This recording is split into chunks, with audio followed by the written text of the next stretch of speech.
Monsieur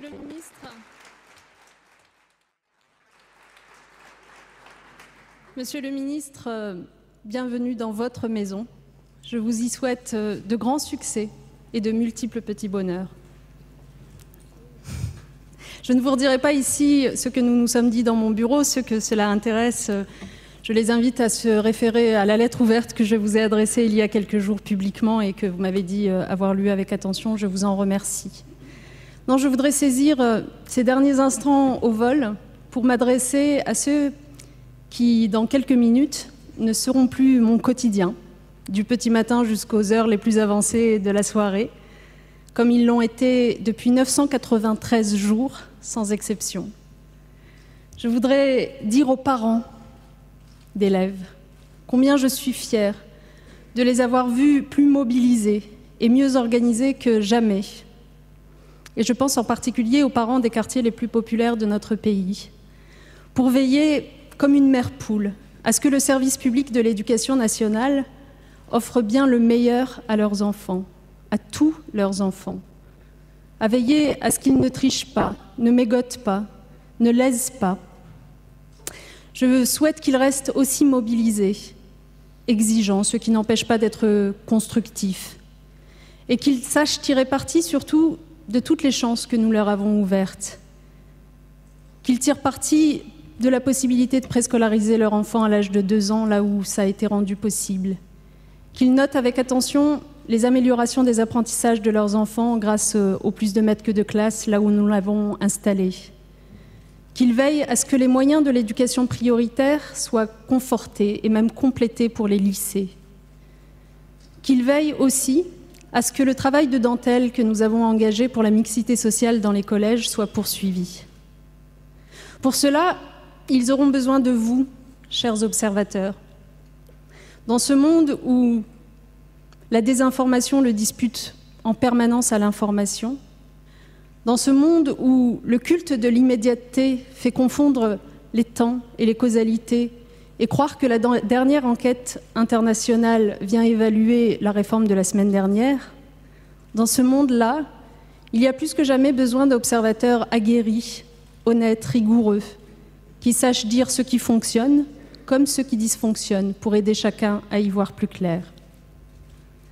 Je voudrais dire aux élèves de tous les âges, de tous les niveaux, de toutes les conditions, rencontrés dans les 1001 classes visitées partout en France, qu'ils seront mon plus beau souvenir, qu'ils me rendent confiante dans l'avenir de notre grand pays et qu'ils doivent avoir confiance en eux et surtout rêver en très grand pour ne jamais perdre de vue leurs rêves pendant qu'ils les poursuivent. Je voudrais dire aux professeurs, les professeurs, c'est une relation compliquée que celle d'un ministre à ses professeurs, vous le verrez. Vous le verrez parce que ces professeurs, Monsieur le ministre, n'occuperont pas seulement vos journées, vos dossiers, vos chantiers de ministre, non. Ils peupleront vos lectures, vos dîners en famille, vos débats entre amis, vos rêves, vos insomnies. En tout cas, ça a été mon cas. Mais il faut dire que j'éprouve une si grande passion pour ce métier, pour ceux qui l'exercent, pour l'immensité de leurs tâches, la lourdeur de leurs responsabilités. Je voudrais dire donc à ces professeurs que je n'ai pas tout bien fait, je n'ai surtout pas tout fini, mais que je suis heureuse en vrac, et ils se reconnaîtront, professeurs de maternelle, d'école primaire, de collège, de lycée, d'enseignement supérieur, que je suis heureuse de leur avoir retiré quelques épines du pied, l'épine de leur nombre insuffisant, l'épine de leur absence de formation, de leur rémunération scandaleusement basse, de leur carrière insuffisamment reconnue. L'épine aussi de leur solitude, de leur désarroi face aux maux de notre société dont l'école est fatalement le réceptacle.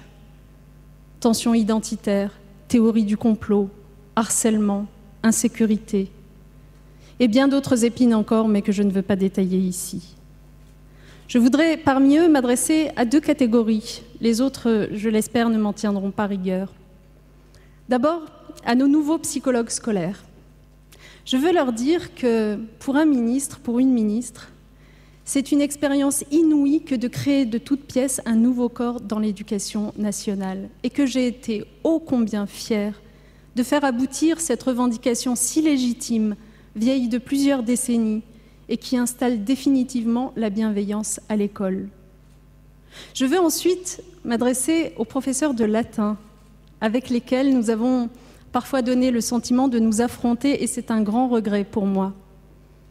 Peut-être que demain, le nouveau ministre voudra remettre en question ce que nous avons voulu faire partager le latin par davantage d'élèves. Mais j'espère que eux, durant cette expérience, auront appris d'une idée qui n'est pas seulement généreuse, mais qui a vocation aussi à faire vivre cette belle discipline en lui fournissant le vivier d'élèves et d'étudiants dont elle manque si cruellement aujourd'hui. À côté des professeurs, je veux dire toute ma reconnaissance au personnel non enseignant, qui travaillent peut-être davantage dans l'ombre, mais qui n'en sont pas moins précieux. Et plus généralement, à tous ceux qui, dans l'école, à côté de l'école, portent nos enfants sur leurs épaules de géants.